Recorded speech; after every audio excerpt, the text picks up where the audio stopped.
Number 2. A. Number 3. Ho. Number 4. E. Number 5. Hello. Welcome to third episode of Marty Theatre. अब तक तो आप जान ही चुके होंगे कि ये मार्टी टीवी वाले क्या कर रहे हैं। हमने आपके लिए एक प्ले बनाया है, लेकिन ये प्ले हॉल में परफॉर्म करने के बजाय हम आपको YouTube पे दिखा रहे हैं। ये प्ले है किस बारे में? That is a great question, जिसका जवाब हमने बहुत तफसील से एपिसोड 1 और एपिसोड 2 में दिया हुआ है। तो अगर आपने ये दोनों एपिसोड्स अभी तक नहीं देखे, जाके देख के आए ना, मैं आपका यही इंतजार कर रही हूँ। और जिन लोगों को ऑलरेडी पता है कि हम यहाँ पर क्या कर रहे हैं, वेलकम बैक। हमारे साथ एक प्रोटेस्ट पर चलना है।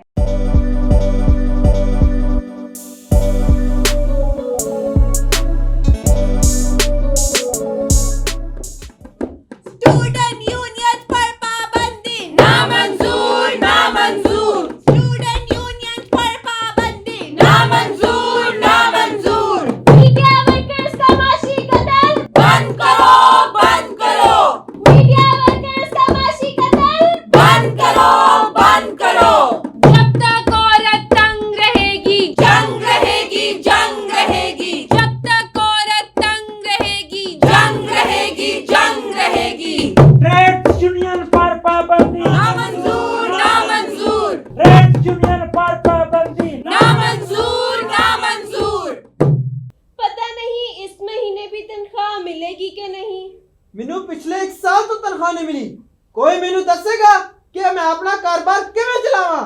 मीडिया वर्कर्स का माशी कत्ल बंद करो बंद करो।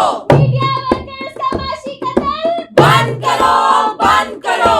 मुझे नौकरी से ना निकाले, मैं यूनियन का हिस्सा नहीं बनूंगा। ट्रेड यूनियन के बगैर हम मजदूरों को हकूक कैसे मिलेंगे?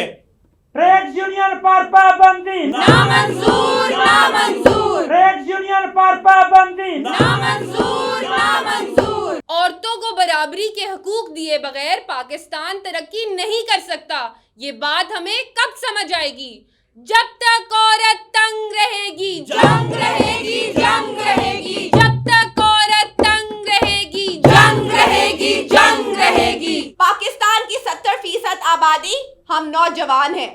हमें फैसलों में शामिल किए बगैर ये मुल्क तरक्की नहीं कर सकता। स्टूडेंट यूनियन पर पाबंदी नामंजूर नामंजूर। स्टूडेंट यूनियन पर पाबंदी नामंजूर नामंजूर। फ्रीडम ऑफ असेंबली ये हमारा बुनियादी हक है, जिसके जरिए हम अपनी इज्तमाई आवाज रियासत तक पहुंचाते हैं। फ्रीडम ऑफ एसोसिएशन, हमें यूनियन बनाने का हक होना चाहिए ताकि हम अपने हकूक मांग सकें।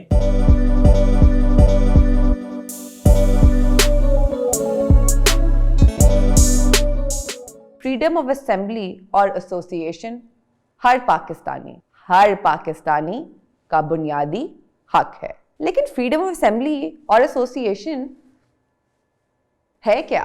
भाई बुनियादी सा एक हक है कि आप पुरअमन अंदाज से इकट्ठे हो सकते हैं, बात कर सकते हैं। वहाँ आप थिएटर करते हो, वो भी तो एक इकट्ठ है ना। अगर आप पब्लिक प्लेस यूज़ कर रहे हैं और उसमें किसी और के ट्रैफिक की आमदोरफ्त या किसी और चीज़ में कोई रुकावट हो सकती है, तो उस पर आप कुछ बातें हैं कि इतलाई होती हैं। आप इंतज़ामिया के या पुलिस के जो मकामी दफातर होते हैं वहाँ पे इतला करते हैं। तो जब तक कोई पाबंदी नहीं लगी हुई असम्बली पे, पाबंदी कैसे लगती है? हर आम बंदा वाकफ़ है जी 144 लग गई कि जी 4 या 5 लोगों से ज़्यादा का इज्तिमा नहीं हो सकता, ठीक है ना। 144 लगी हुई है ना, अगर एमरजेंसी लगी हुई है तो फिर ये आपको किसी से इजाज़त या इन चीज़ों की ज़रूरत नहीं है। लेकिन अगर वक्ती ये 144 की शक्ल में पाबंदी है तो आप उसको भी हाई कोर्ट में चैलेंज कर सकते हैं कि ये पाबंदी हमें इससे चीज़ से महरूम करने के लिए लगाई गई है। औरत मार्च के हवाले से आप बिल्कुल देख सकी हैं कि हाई कोर्ट मसला गया था।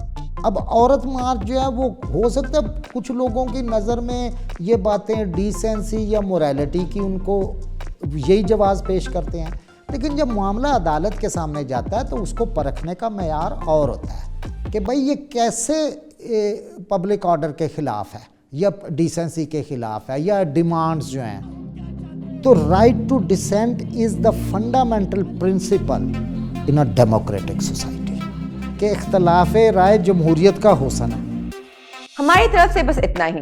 अगर आपको हमारा ये डिजिटल थिएटर पसंद आया है तो प्लीज अगले हफ्ते जरूर देखिएगा, एंड अगर आपका दिल करे तो माटी टीवी को सब्सक्राइब भी कर सकते हैं। मैं हूँ Risham Wasim and see you letter.